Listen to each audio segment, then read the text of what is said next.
Welcome back, everyone. I'll just leave it for a moment for some of the people to get settled in. But I'm very pleased to be welcomed by Yixin Shen, who's a research fellow at Royal Holloway, and you participated in the Information Security Centre, also researching cybersecurity and encryption. And Duncan, who's joining us from Continuum, I think Elias is still around, the head of cybersecurity there. Also online, we have Richard Murray, who's the CEO and founder of Orca Computing. And I think between the three of them, we're going to weigh in on a subject that actually has come up quite a few times already today, perhaps unsurprisingly, but is, to me, in the conversations that I've had in kind of preparing for this event, partly encapsulated by the phrase, the lifetime on our secrets. The reason for that is that I've been led to understand that lots of the security protocols that we rely on at the moment are basically in jeopardy. And I'd love to be told if I'm wrong about that or exactly how I'm right, because it's sort of an ignorant observation.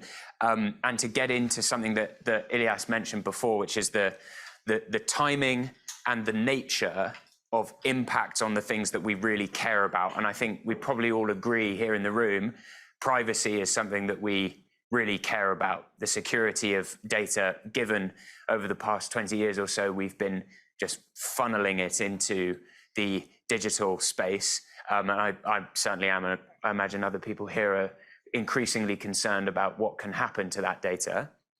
So I'd love to start with what I hope is relatively a simple question. What role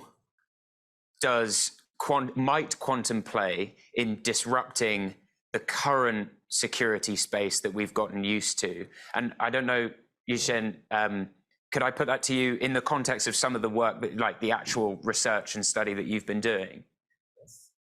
Yeah, so the classical cryptography that we are using everywhere, they are based on some mathematically hard problems, which are hard for classical computers, like such as factorization or something called discrete logarithm.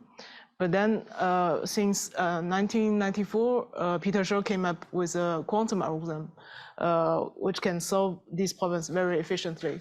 So if one day we can build a very large-scale quantum computer, then all the cryptography that we are based on currently, they will be broken. Mm. So yeah, so it's very important to search for alternatives of these crypto protocols. Yeah. Are you familiar with some of the alternatives, at least like in theory? What are we talking about there? So there are some other mathematical problems, like such as lattices, like hard problems based on lattices, and also code or multivariant polynomial systems, and or something called isogenies. They are like all candidates that we think might be hard against future quantum computers. Yeah. Yes. Yeah. So the difficulty of the problem, if I was gonna try and sort of visualize how much more complex the sort of quantum level of this is versus the traditional, the historic level of encryption, is it like orders of magnitude? How many times more complicated are we talking, basically? Basically, like, for example, the current cryptography, maybe they can ensure security for maybe 30 years with the current like supercomputing, supercomputers, the computing powers of these current supercomputers. But if you have like maybe a quantum computer, then you can maybe solve these problems in maybe days or weeks.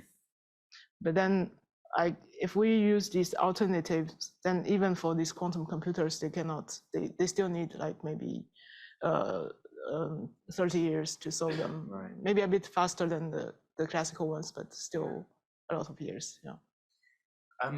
It would be helpful, I think, probably to set the stakes in this conversation, because it does feel like they're quite high, but some of the things that you've just mentioned, Duncan, we're talking about messaging technologies, we're talking about all existing databases, we're talking about basically anything that is traditionally stored information and has been encrypted in the way that we're used to. Is that, it's essentially everything that we're talking in the, I think the term that gets used is the risk surface. Is that right? Yeah, so your opening question was almost the one I was hoping you were going to ask, because we've zoomed in immediately, I think, here on the negative side of quantum. Yeah. And I think during this conversation, we'll probably have an opportunity to look holistically at how does quantum impact cybersecurity.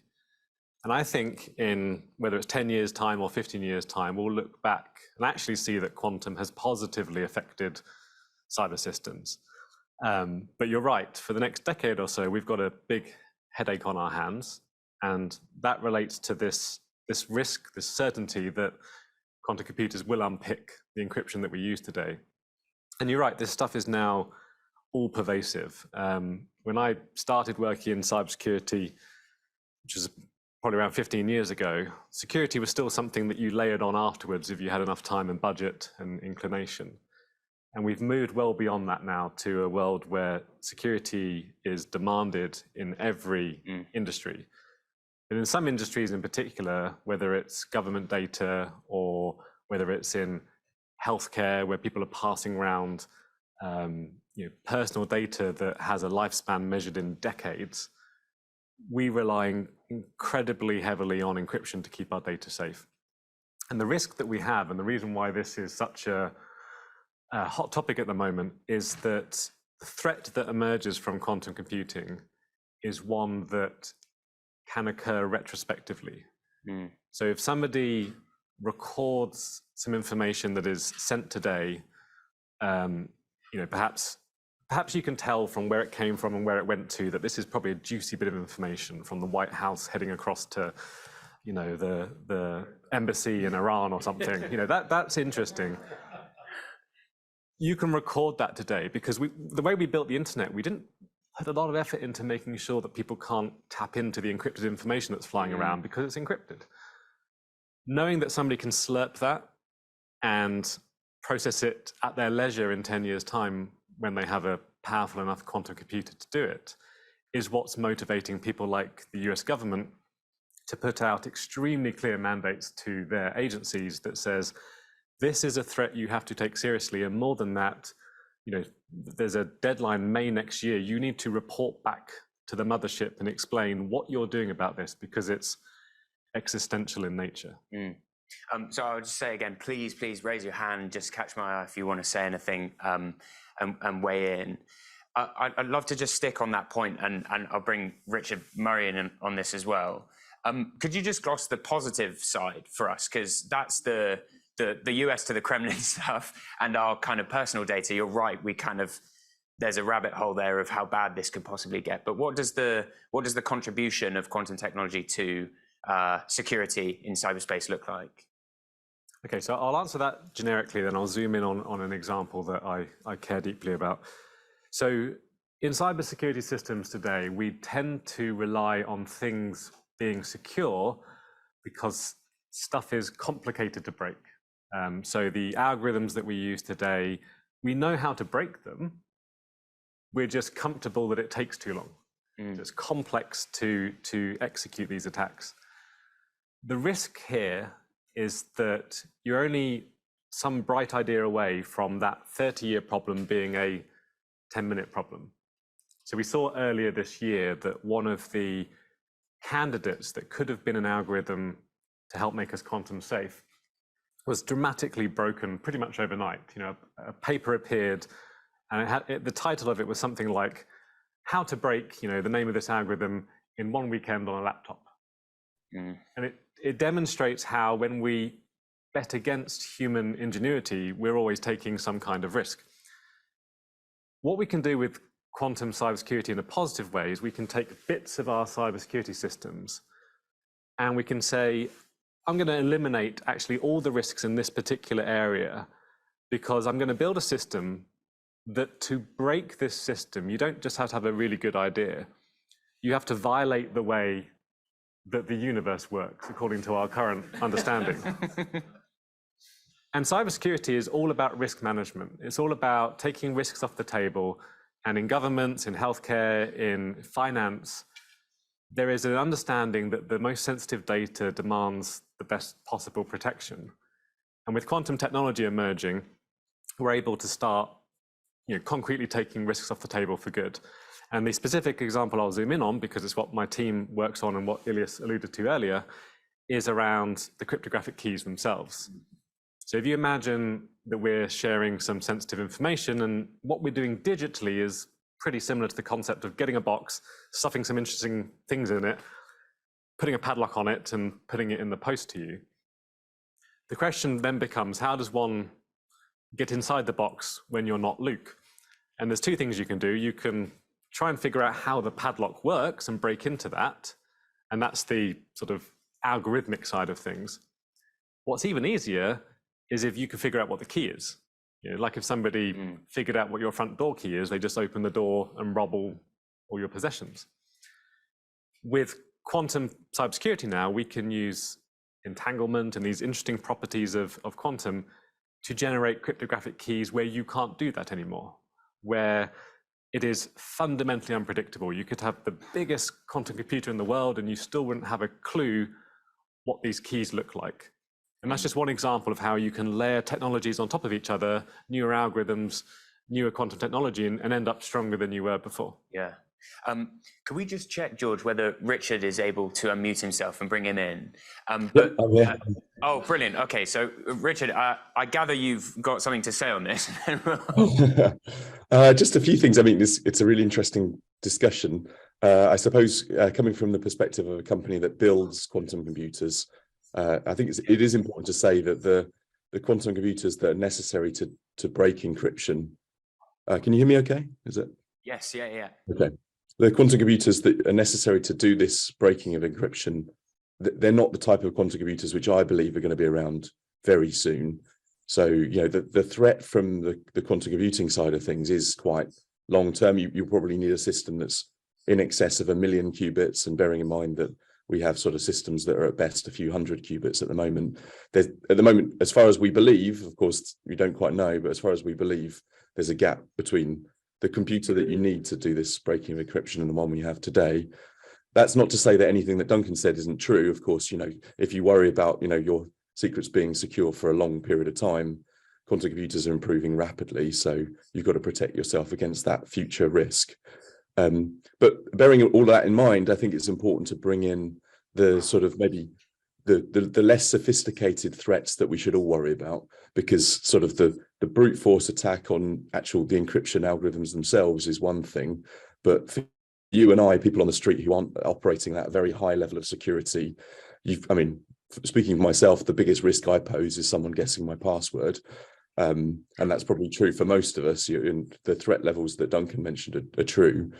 I think it's important to say in that space, it's a game of sort of pattern recognition. And so new computing, advanced computing systems are also incredibly important for those less sophisticated sort of threats that we all face, like someone watching over all of your data and spotting some patterns in how you're doing things. And of course, one of the other threats is people pretending to be me in an email to my team and things. This is all an exercise. The threat here comes in an exercise of gathering data on yourself or an individual, be it sort of patterns in how you write emails or in sort of passwords and things. And that's also an area where quantum computing can pose a threat. So sort of analyzing large amounts of data and sort of drawing interpretations from that data is something that I think we should also throw in here, and when we're talking about security risks related to what we're worried about. And Luke, you mentioned actually a little bit on the opportunity, I guess, which is that this is, of course, a bit of an arms race. So we all have, security nowadays relies on a similar sort of detection of patterns on the defensive front. So, using computing systems, algorithms and things to detect things that are anonymous. So, if I might behave in a way that's not usual to how I normally behave, modern security systems flag that as a risk and gets presented. So I think, my suggestion here is, as well as the threats that the others have mentioned, which are completely right, there is also this sort of use of computing systems and improvement in computing systems through quantum that also present a security risk, which is different from those that the others have mentioned. That is interesting as a concept. Not only could you expose data that you'd harvested potentially a long time ago, but actually, if you'd harvested rather a lot of it, you could process it quite quickly and draw insights out of it. I'd love to, if we could, just, and this might get me out of my depth, get a bit technical on a term that I've heard, which is post-quantum encryption. Yixin, could you just, are you familiar with that term? It gets used a lot. Right, could you tell me what it is? So post-quantum encryption, it's still a crypto system which is classical, but it is supposed to be secure even against quantum computers. Like, meaning that like, even with a quantum computer, you cannot break it like in days. It's still secure maybe in 30 years. Does it work? Yeah, we have like some ideas, some candidates, which like was recently selected by NIST, which is National Institute of Standard and Technology in the USA, and yeah, they are going to be standardized very soon, and yeah.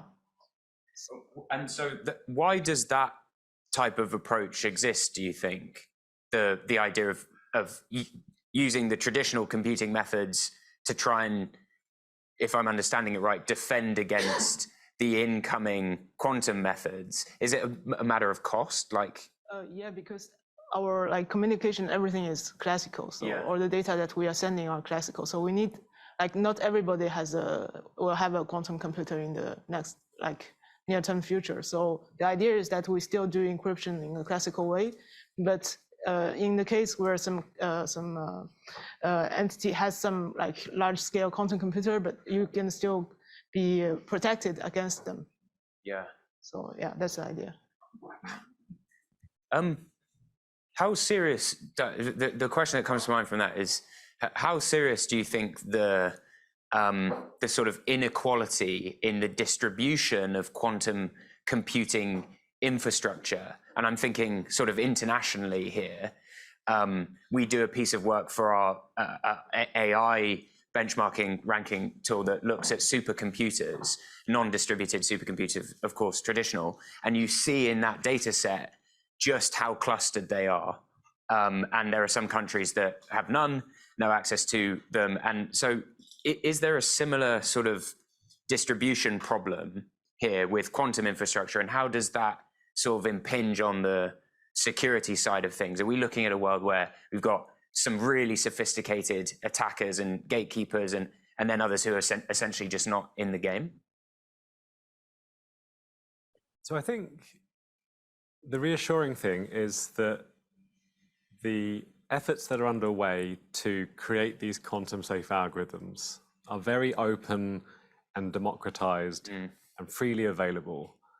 And over the next few years, we will settle on some choices of these new approaches.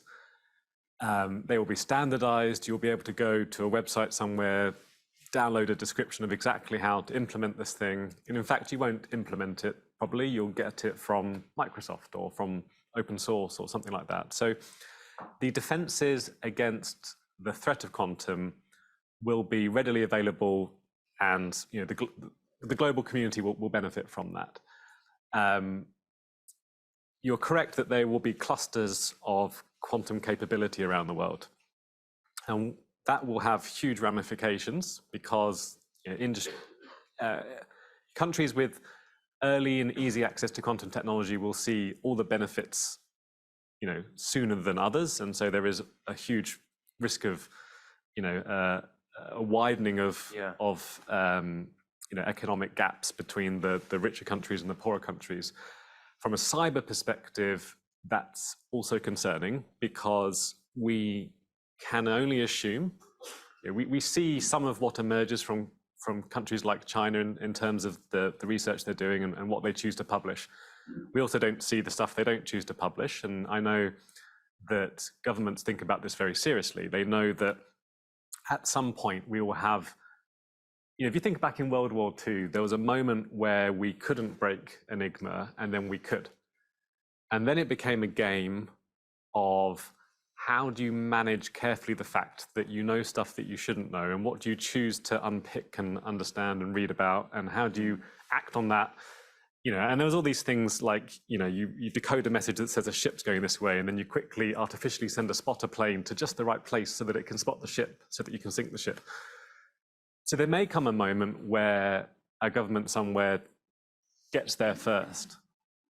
And so this is why so much attention is being paid right now to strengthening security across the board. Richard made a very good point that it's not just about breaking algorithms. It can be about finding patterns in all sorts of data.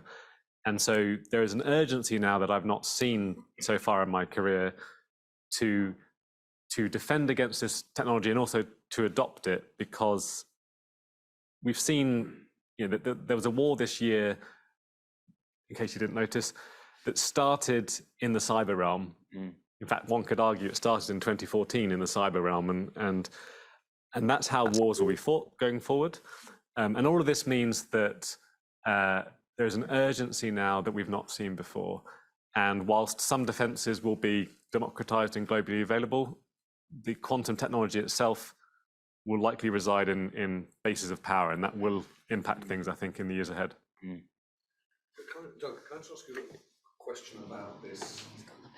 Perfect. The key point, right? So I totally get the point you made right at the beginning, which is, and I think it's really persuasive, this idea that actually the benefits of technology might be greater in the near term than the risks, and that we, and particularly people like us, naturally are drawn to what we fear and underestimate what the benefits are. And I think that's, I was just thinking, look at our own lives. We've got kind of financial fraud that's endemic, and we imagine what a more secure financial system means to the amount of wastage in the financial system. So I completely buy that. That said, while I was listening to you, I was thinking, we just built a shed, right? And I'm a man, so this has been a point of unhealthy degree of happiness for me. And we got the shed, and then of course we then lost the key to the shed, right? So we now have a shed with all the stuff that's in it that's really important, and we can't find the key for the last couple of weeks, right? And so when I was listening to you, I was thinking, what happens in a world in which a few people have the capacity to make keys, right? And the implications there in terms of quantum inequality and quantum accountability, and how does that world work when you take a technology that requires that much upfront investment? And as we heard hearing from Ilias earlier, it's certain governments and certain very large companies that have the capacity to create these technologies. So if there is a near-term future where only a few people are able to generate these cryptographic keys, then Ilias will fire me, because my job is to make this technology seamlessly integrated into everything that we use today. So there is a big distinction between the capability to actually, let's say, run the algorithm that generates keys versus having the ability to access that technology and to incorporate it into the systems that we already have today. So we realized fairly early on, if we just look at this one example of key generation, that this would never be a successful technology if the only way you could benefit from it is if you had a degree in quantum physics and you had a whole team of quantum, I can't remember what the collective noun is for physicists, there we are. That doesn't scale, and that would create a situation where, as you said, only a few gatekeepers can create the keys. So what we're going to see, I think, is, yes, there'll be pockets of quantum computing power, but if it stays the way that it is today, those will be accessible via the cloud. And the thing is that the products that are built on top of that are then sold like any other product is sold today. So to generate keys in a strong way today, you don't need to know anything about quantum physics. You can access a cloud service that we provide and integrate it into the stuff you already know and you understand. So we're already seeing that abstraction away from the complexity of qubits and entanglement and stuff that people don't generally understand towards things that they do understand, tangible stuff like encryption keys.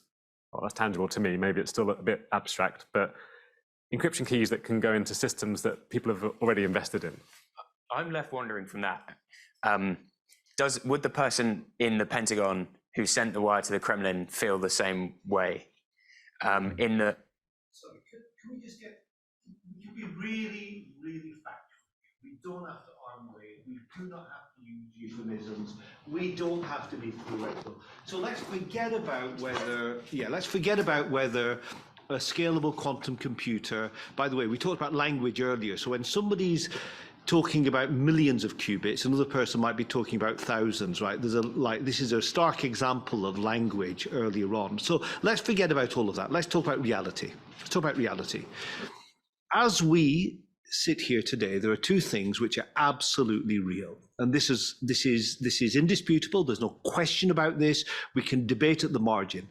First of all, governments and organizations around the world have decided, after 20 years of not doing anything about it, to start investing in QKD infrastructure.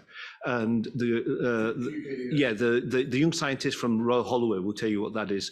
In fact, we've employed Royal Holloway is extremely good. They're a leader globally in this, and we've employed quite a few people out of Holloway as well. They're very, very good. And so she can tell you what QKD is in a minute. But the point is that the call to action is no longer dependent upon experts on television telling us we need to do it. Governments and organizations are investing in QKD systems at a rate that has never been seen before. This is not a few £100,000. This is hundreds of millions of dollars. In fact, arguably, it's the second biggest spend in quantum anywhere, and it's also now in the private sector. We can debate about why they're doing it, Luke, in a minute, but let's talk about reality, right? Kissinger and Realpolitik and Bismarck and all those great Palmerston and all the other stuff, right? So let's talk about reality. The second reality, Duncan, we can say this, right? Because there's no point to hide it. In the next week or two, a global organization with millions of keys that they use have decided that over the course of the next 3 or 4 years, it's not a government. In the next, just like when you buy a car today, it comes with a seatbelt. You have no choice. A car comes with a seatbelt.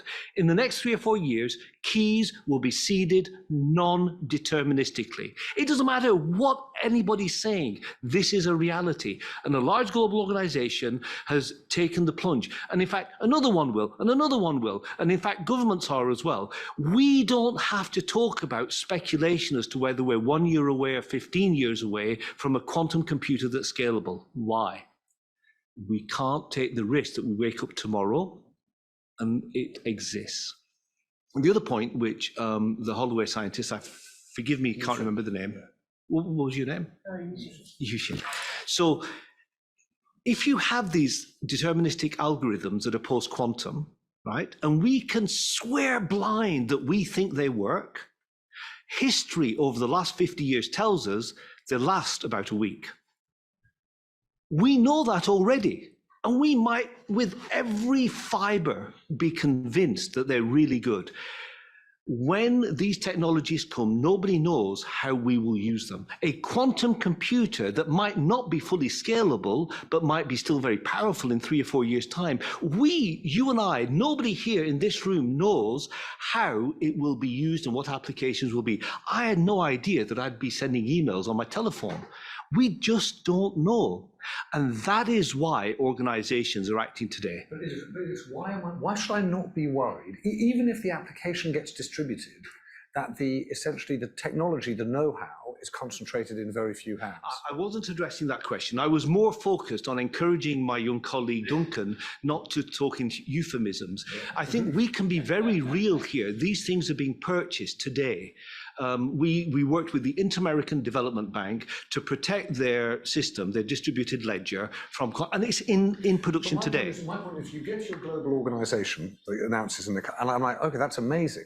But when in 3 or 5 years' time, I don't know what it is, I'm a customer, and I say, look, I can't access X or Y. They say, well, look, the truth is that the cryptography here, the key here, is designed and held by someone else.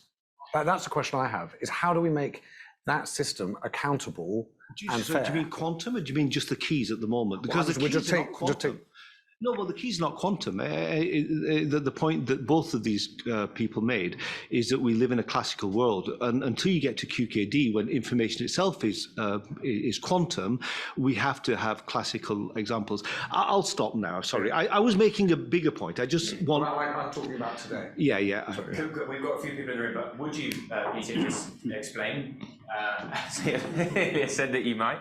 QKD? Oh, QKD is just a quantum key distribution. So in order to do cryptography, like two parties need to establish like a common key. So QKD is the tool to allow to do that. Basically, like you use quantum entanglement, and the advantage of doing that is that even if there's a eavesdropper in the middle and he wants to like alternate like the information, then the two parties who wants to establish the key will be able to detect it. So that's the advantage of quantum. Whereas in the classical case, you can just ask for a courier to send the key to the other person, or just, but then you do not have the insurance that this key is not altered in the middle. Okay, thank you very much. Would you just tell us your name and what you think? I work for the government in engaging tech companies on various policy issues. And inevitably, a lot of that is about risk and managing risk from a public perspective. So I'm really interested in this conversation specifically. And I think one of the questions that I'd love you to reflect on, if you can, is I think when we speak about encryption, this is ultimately at the moment our biggest form of security and how we protect information. There is a sort of public rhetoric and an inevitable sort of tension between privacy and security, and encryption provides both in some forms, but precludes other parts of security in terms of access to data that is essential for various forms of law enforcement and protection. So I'm interested in whether you see quantum as being able to resolve that tension between privacy and security. And I'm also interested in the potential of quantum to promote public safety or user safety, particularly around maybe pattern recognition. Three of you wanted to weigh in on that, and then we'll go to Charles at that. Yeah, I can. If Richard's still there, I feel like he's possibly been neglected for a few minutes. I can weigh in if you'd like. Yeah. If you go ahead, Duncan, and we'll see if Richard's there. So my on your first question, will quantum solve the challenge of we want data to be safe, but we also want certain people to be able to see what bad people are sending to each other? I don't think that is going to happen. Quantum is going to give us a set of tools that are stronger than we've had before. It'll actually give us some new things that we're not familiar with. But I have to say, all of those, I think, will heighten security rather than making it easier for people to sort of stick their nose in and see what's being passed around. So I don't think that tension is going away anytime soon. And that's probably a conference in its own right as well. That's an interesting discussion. Can you remind me of your second question? Sorry. About the potential of quantum to enhance user safety. Ah, yes, yeah. So I mean, quantum has the capability, or will have the capability, to allow us to process phenomenal amounts of data and reach conclusions that we wouldn't necessarily be able to reach with classical computing. So you can apply that pretty liberally across all sorts of industries. That's why we're so excited about the technology. As you mentioned, there are many domains in which our ability to sense what's happening around us is critical. Our ability to very quickly reach a decision based on a whole bunch of seemingly unconnected data sources will be very valuable. And all the evidence points towards quantum having a huge impact in those sorts of problems. So I would say yes, on the second question, absolutely quantum will help us there. Have we got Richard? Are you about to hi there. Yeah, reflect. I'm here. Yeah, thanks. I mean, I've got the nice position of being just able to agree with everything Duncan just said. Yeah, I think it's. I mean, well, there are a few things to say. One, I think, is that to the extent that people know. So let's be clear here that this is a completely emerging and uncertain new capability, computing capability. And so when we start talking about specific applications, we can give you a general steer, as Duncan's done. Yes, it seems likely that we'll be able to do that, but I will be clear that no one quite knows exactly the full extent and in which specific areas quantum will be useful. But to answer the question, yes, it seems likely that you could sort of perform things like take less data as an input to your AI model. So try and sort of develop this same AI models, but with less data, less training. That's something in particular that seems quite important. But I would also say there was a sort of large comment about sort of a lot of societal impact of this technology, the question about privacy and things like this. My own view is that I think quantum is quite deep rooted in just the technology at the moment. And there are several leaders, Quantinuum and present company included, in people trying to push the conversation into the more societal domain. But I will say, what impact does quantum have on privacy? I think is an area that is wholly investigated at the moment. By and large, people are focused mostly on the technology and what it can do.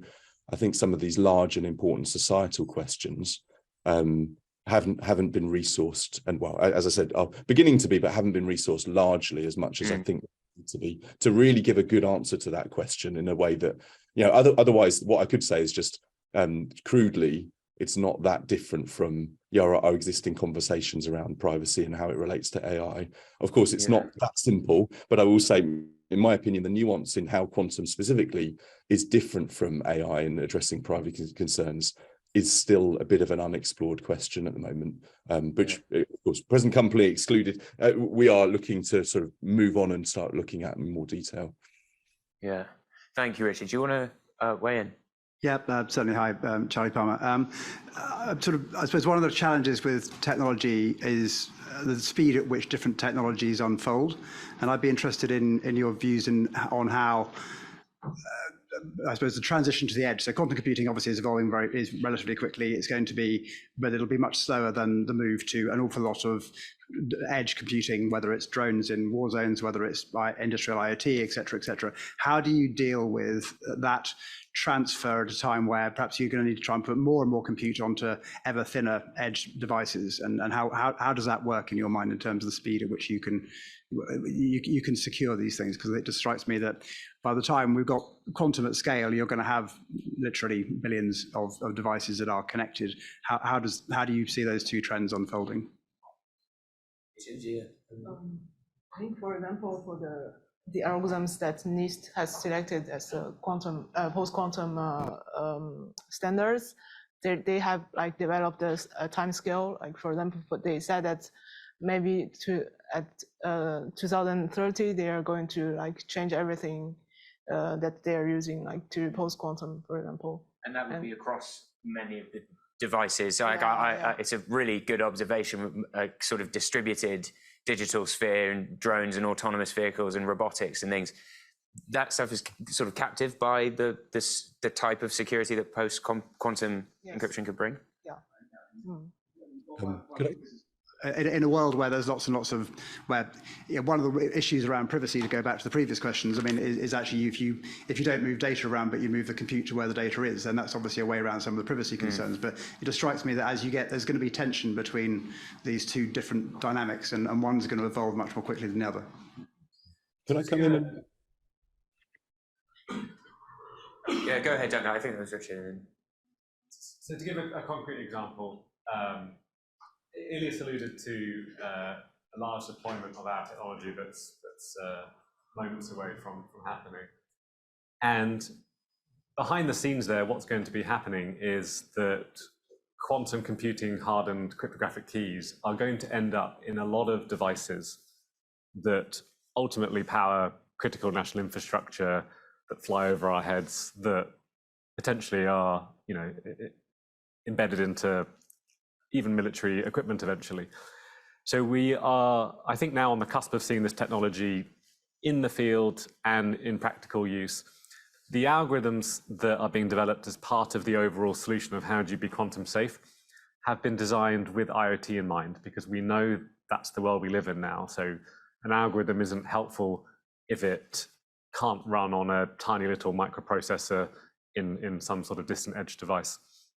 What we may not see for a while, I mean, obviously a quantum computer fills this room today and will remain large for some period of time, but that's not the extent of, so that's not the whole story when it comes to using quantum for security purposes. You can build specific devices that do something quantum-like that can be very small. So I think we will see this technology pushed out very quickly to the edge, because if you have a solution today that doesn't consider the edge, and then it's not really a viable solution.